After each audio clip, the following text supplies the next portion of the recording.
नमस्कार, आप देख रहे हैं जनता टीवी। मैं हूं आपके साथ अमन त्रिपाठी। बुलेटिन की शुरुआत करेंगे एक बड़ी खबर के साथ। बड़ी खबर, बड़ी जानकारी लखनऊ से सामने। लखनऊ से इस वक्त की बड़ी खबर आपको बता दें, विधानसभा के बजट सत्र का आज 8वां दिन है। आज सदन में बजट पर चर्चा होती नजर आएगी। सीएम योगी बजट पर चर्चा करते नजर आएंगे। वहीं सत्र में अखिलेश यादव भी इस दौरान मौजूद रहने वाले। 11 बजे से सत्र की कार्यवाही शुरू होते नजर आएगी।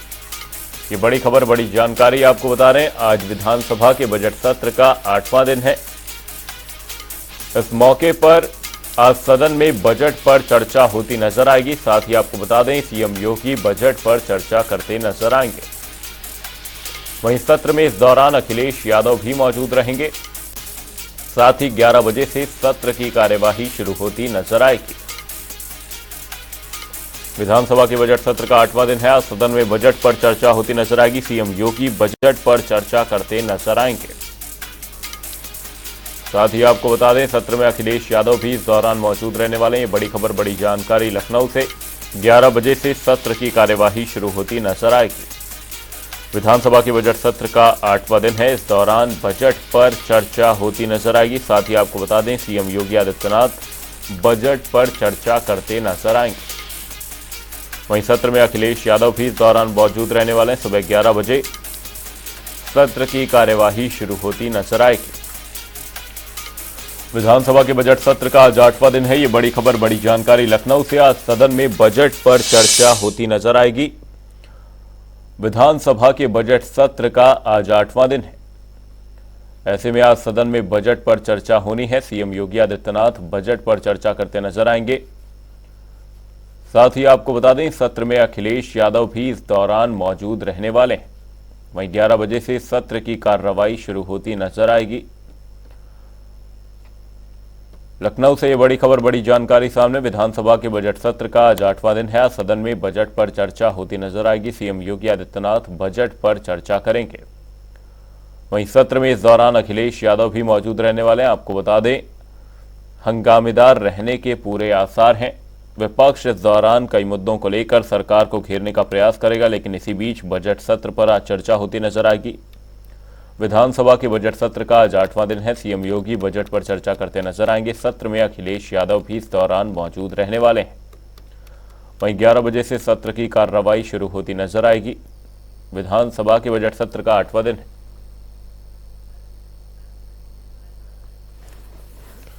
इसी खबर पर लखनऊ से हमारे सहयोगी अनूप कुमार सिंह हमारे साथ जुड़े हुए हैं। अनूप, आपसे जानना चाहेंगे, आज बजट सत्र का 8वां दिन है, क्या कुछ बड़ी बातें रहेंगी इस दौरान? देखिए, बजट सत्र के 8वें दिन आज बजट पर चर्चा होगी। आज 2 बजे के आसपास नेता विपक्ष प्रतिपक्ष अखिलेश यादव उस बजट पर अपनी प्रतिक्रिया देंगे, जो अब तक का सबसे बड़ा बजट है और जिसको सरकार ने बताया है कि आने वाले समय में हर वर्ग के लिए बजट है, सबको साथ लेकर चलने वाला बजट है, हर विभाग के लिए एक अभूतपूर्व बजट है और करीब 47 लाख करोड़ की जो नई परियोजनाओं का बजट है। यानी इस बजट के बाद भारतीय जनता पार्टी 2024 के चुनाव में जा रही, तो निश्चित रूप से आगामी जिस तरीके से चाहे पर्यटन स्थल की बात करें और फिर इस बजट के बाद जब प्रेस कॉन्फ्रेंस करते मुख्यमंत्री योगी आदित्यनाथ ने सबसे पहले उन्होंने यही कहा था कि ये बजट भगवान श्री राम पर के नाम से है, क्योंकि पहले जो शुरुआती दौर में बजट में इस भगवान श्री राम को लेकर फिर मध्य में फिर लास्ट में कुल मिला के तमाम जो धार्मिक नगरी हैं उनको जोड़ते हुए चाहे विकास के इंफ्रास्ट्रक्चर की बात करें या फिर तमाम जो परियोजनाएं हैं उसको लेकर बात करें या फिर यूथ को साधने की कोशिश इस बजट में की गई है। तकरीबन 5 लाख तक का बिना ब्याज के जो ऋण देने की बात कही गई, ये भी एक इसमें योजनाएं शुरू होगी। इसी बजट में उसका प्रावधान दिया गया है। अब इस बजट के माध्यम से सबसे पहले विधानमंडल नेता प्रतिपक्ष अखिलेश यादव 2 बजे के आसपास पूरी प्रतिक्रिया देंगे। हालांकि इस बजट को लेकर पहले ही वो कह चुके हैं कि खोखला बजट है, निराधार निराशाजनक बजट है, तमाम जो बेरोजगार लोग हैं उनके लिए कुछ इसमें नहीं है, व्यापारी इसमें ठगा गया है। कुल मिला के तमाम गंभीर आरोप इस लगाए थे, अखिलेश यादव ने लगाया था। अब अखिलेश यादव आज जब इस पे पूरी प्रतिक्रिया देंगे, उसके बाद फिर मुख्यमंत्री योगी आदित्यनाथ, माननीय नेता सदन भी इस पर उनका जवाब देते नजर आएंगे। करीब 3 बजे के आसपास का समय मुख्यमंत्री योगी आदित्यनाथ का आज संबोधन का है। इस बजट के दौरान इसके जब प्रतिक्रिया देने के बाद आज बजट पास भी हो जाएगा, क्योंकि अब तक कई दिनों से इस बजट पर चर्चा हो रही है। आज फाइनली चर्चा संबोधन होने के बाद नेता सदन, नेता प्रतिपक्ष की, उसके बाद बजट को पास कर दिया जाएगा। साथ ही अनूप, आपसे जानना चाहूंगा, लोकसभा चुनावों से पहले ये बजट है तो किस तरीके से खास रहने वाला है, क्योंकि 80 लोकसभा की सीटें उत्तर प्रदेश से आती हैं। ऐसे में किस तरीके का बजट देख रही है योगी सरकार, और जैसा कि पहले ही साफ कर दिया गया कि ये उत्तर प्रदेश का सबसे बड़ा बजट रहने वाला है। देखिए, बिल्कुल सही बात है, अब तक का सबसे बड़ा बजट है और इसी बजट के बाद मिशन 2024 में भारतीय जनता पार्टी जा रही है। इस बजट के जो उपलब्धियां हैं या जो आगामी बजट को लेकर जिस तरीके से तमाम 27 लाख करोड़ की जो नई योजनाएं हैं, परियोजनाएं हैं, उनको लेकर कहीं न कहीं जनता के पास भारतीय जनता पार्टी जाएगी। और उत्तर प्रदेश में 80 लोकसभा सीटें हैं। दिल्ली की सरकार इसी उत्तर प्रदेश से होकर जाती है, क्योंकि 80 लोकसभा सीटें हैं और भारतीय जनता पार्टी का इस बार मिशन 2024 में जो लक्ष्य है वो 80 लोकसभा सीट का है। तो निश्चित रूप से भारतीय जनता पार्टी कोशिश करेगी कि इस बजट के साथ साथ उत्तर प्रदेश सरकार की उपलब्धियां हों या फिर केंद्र सरकार की उपलब्धियां हों, उनको लेकर जनता तक पहुंचेगी। और जो 2022 में जो संकल्प पत्र में जो 130 वायदे किए थे, लमसम पूरा कर चुकी है। कुछ वायदे शेष रह गए हैं, खासकर जो मेधावी छात्राओं को स्कूटी देने की बात कही थी, जो बुजुर्ग महिलाओं 60 साल के ऊपर उनको फ्री यात्रा करने की बात कही थी, और किसानों को फ्री बिजली देने की बात कही गई थी। कुछ ऐसी योजनाएं हैं जो संकल्प पत्र की रह गई हैं।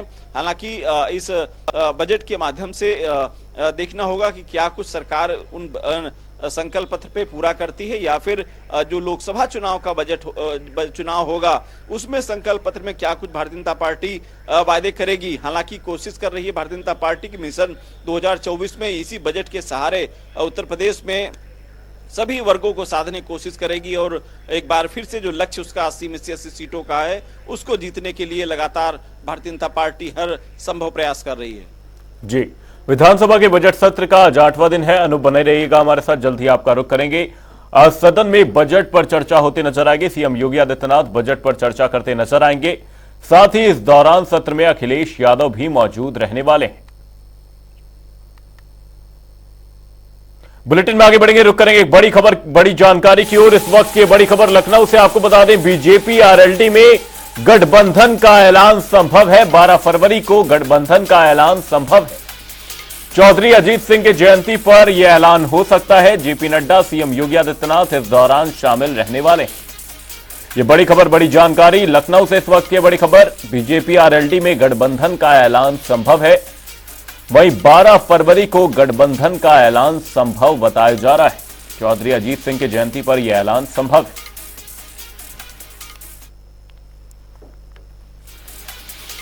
बीजेपी आरएलडी में गठबंधन का ऐलान संभव है। ये बड़ी खबर, बड़ी जानकारी। वहीं 12 फरवरी को गठबंधन का यह ऐलान संभव है। चौधरी अजीत सिंह की जयंती पर यह ऐलान संभव बताया जा रहा है। जेपी नड्डा, सीएम योगी आदित्यनाथ इस दौरान शामिल रहने वाले हैं।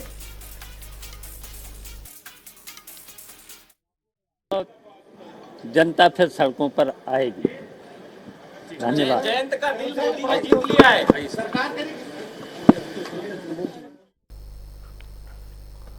12 फरवरी को गठबंधन पर ऐलान संभव है। चौधरी अजीत सिंह की जयंती पर यह ऐलान संभव बताया जा रहा है।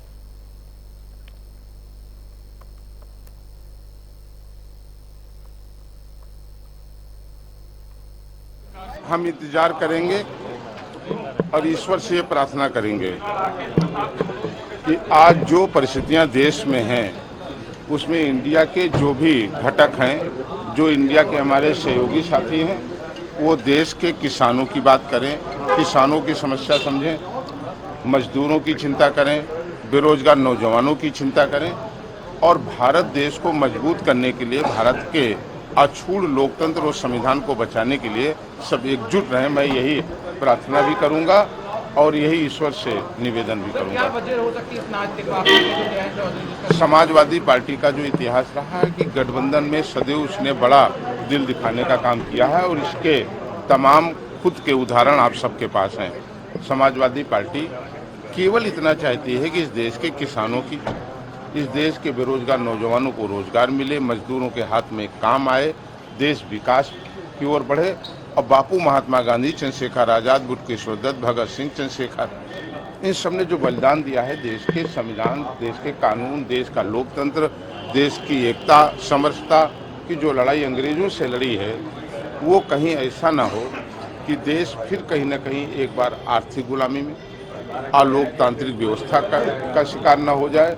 में शामिल होने देखिए, भारतीय जनता पार्टी के परिवार में सभी का स्वागत है और जो भारतीय जनता पार्टी की रीति नीतियों में हमारे विचारों से और प्रदेश और देश को आगे बढ़ाने के लिए काम कर रहे हैं, हम सबको हृदय से स्वागत करते हैं। एक ऐतिहासिक काम है जिसके कहते हैं ना कि history the mother of politics और movement the father of politics. इतिहास राजनीति की माँ होती है और इतिहास बनाने का काम मोदी कर रहे हैं।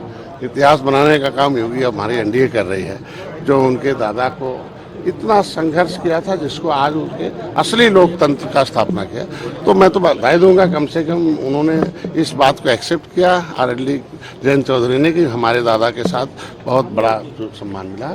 और हम बधाई देते हैं कि कम से कम उनके सपने, उनके दादा के सपने जो है हमारी सरकार पूरा कर रही है। बीजेपी और आरएलडी में गठबंधन संभव है। चौधरी अजीत सिंह की जयंती के मौके पर यह गठबंधन देखा जा सकता है। हमारे सहयोगी अनूप कुमार सिंह इसी खबर पर हमारे साथ लगातार जुड़े हुए हैं। अनूप, आपसे जानना चाहेंगे, बीजेपी और आरएलडी में गठबंधन की सुगबुगाहट अब तेज हो चुकी है, क्या कितना मददगार रहेगा दोनों ही पार्टियों के बीच होने वाला यह गठबंधन आगामी लोकसभा चुनावों के मद्देनजर? देखिए, आरएलडी और बीजेपी का गठबंधन की जो कवायद 2022 से शुरू हुई थी, लेकिन वो संभव नहीं हो पाया था और अखिलेश यादव के साथ जयंत चौधरी 2022 का चुनाव लड़ा था, जिस पर आरएलडी को फायदा भी मिला था। और आपने देखा किस तरीके से इनके 11 विधायक जीतकर आरएलडी के आए थे।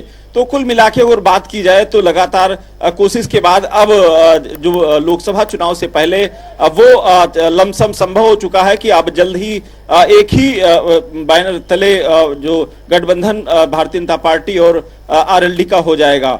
सिर्फ औपचारिकता ही मात्र रह गई, क्योंकि जिस तरीके से कल चौधरी चरण सिंह को भारत रत्न देने के ऐलान के बाद अखिलेश जयंत चौधरी का एक ट्वीट आया था, जिसमें उन्होंने कहा था दिल जीत लिया, यानी अभी तक जो उनका दिल समाजवादी पार्टी में हुआ करता था, अब कहीं न कहीं मोदी ने जीत लिया है। कुल मिला के ग्रीन सिग्नल हो गया है। अब औपचारिकता ही मात्र बाकी है। ये कयास लगाए जा रहे हैं कि 12 तारीख को जब छपरौली में जयंत चौधरी अजीत सिंह की जब जयंती मनाई जाएगी, तो उसमें भारतीय जनता पार्टी के बड़े नेता शामिल हो सकते हैं और एक मंच पर साझा कर सकते हैं। तो कुल मिला के अब कार्यक्रमों में बदलाव है और 12 तारीख से ही भारतीय जनता पार्टी ग्राम जो परिक्रमा का अभियान की शुरुआत भी कर रही है, जिसमें गांव-गांव जाकर उत्तर प्रदेश सरकार, केंद्र सरकार की योजनाओं को लेकर भारतीय जनता पार्टी अपने घर घर जाएगी और अपने केंद्र सरकार, राज्य सरकार की उपलब्धियां बताएगी। तो कुल मिलाकर मिशन 2024 को लेकर स्थितियां साफ हो चुकी हैं और जो 2022 में भारतीय जनता पार्टी को दिक्कतें मिली थी पश्चिमी क्षेत्र में, खासकर जो 27 सीटें पश्चिमी क्षेत्र में हैं, उनका कहीं ना कहीं भारतीय जनता पार्टी को अब सीधे लाभ मिलने वाला है और वहां पर समाजवादी पार्टी से सीधे टक्कर होने वाली है, क्योंकि अब आरएलडी अगर एनडीए के गठबंधन में आती है तो उन सीटों पर भारतीय जनता पार्टी की जीत लमसम संभव हो चुकी है। तो और दूसरा अगर बात करें कि आरएलडी और भाजपा के गठबंधन को लेकर अगर पिछले इतिहास में हम लोग कभी जाते हैं तो हमेशा बेहतर रहा है, क्योंकि उनके पास जब कभी चौधरी अजीत सिंह ने कई 2 बार गठबंधन भारतीय जनता पार्टी संभव किया था, जिसमें करीब 27 सीटों से ज्यादा लोकसभा में, विधानसभा में विधायक जीत कर आए थे और करीब 5 से ज्यादा सीटें लोकसभा में भी भारतीय जनता पार्टी के संगठन में जो मिलजुल कर एक बार जीत कर आए थे। तो कुल मिला के उनके पास आरएलडी के पास भारतीय जनता पार्टी के गठबंधन के साथ चुनाव लड़ने का अनुभव है। और शायद मुझे लगता है जिस तरीके से कल जब पूर्व प्रधानमंत्री चौधरी चरण सिंह के जो भारत रत्न देने के ऐलान के बाद एक बार फिर से राजनीति में गर्माहट आई है और मिशन 2024 को लेकर भारतीय जनता पार्टी जिस अपने हक के साथ, जिस एक उत्सव के साथ, जिस एक दबाव के साथ 80 में से 80 सीटें लोकसभा सीटें जीतने की बात कर रही, मुझे लगता है अब धीरे धीरे वो रास्ता साफ हो रहा है। जी, बीजेपी आरएलडी में गठबंधन का ऐलान संभव है। बहुत बहुत धन्यवाद अनूप तमाम जानकारी के लिए। 12 फरवरी को गठबंधन का ऐलान संभव है। चौधरी अजीत सिंह की जयंती पर यह ऐलान देखा जा सकता है। वहीं जेपी नड्डा और सीएम योगी इस दौरान शामिल हो सकते हैं। बीजेपी आरएलडी में गठबंधन के ऐलान को लेकर यह बड़ी खबर, बड़ी जानकारी सामने। 12 फरवरी को गठबंधन का ऐलान संभव है। करेंगे अगली खबर की ओर। किसान नेता कहे जाने वाले चौधरी चरण सिंह को भारत रत्न दिया जाएगा, जिसको लेकर इटावा के किसानों ने अपनी प्रतिक्रिया दी है। उन्होंने कहा कि यह बहुत खुशी की बात है जो उन्हें सम्मान दिया जा रहा है। साथ ही किसान ने कहा कि भाजपा सरकार में कुछ लोग हैं जो किसानों को लूटने में लगे हैं।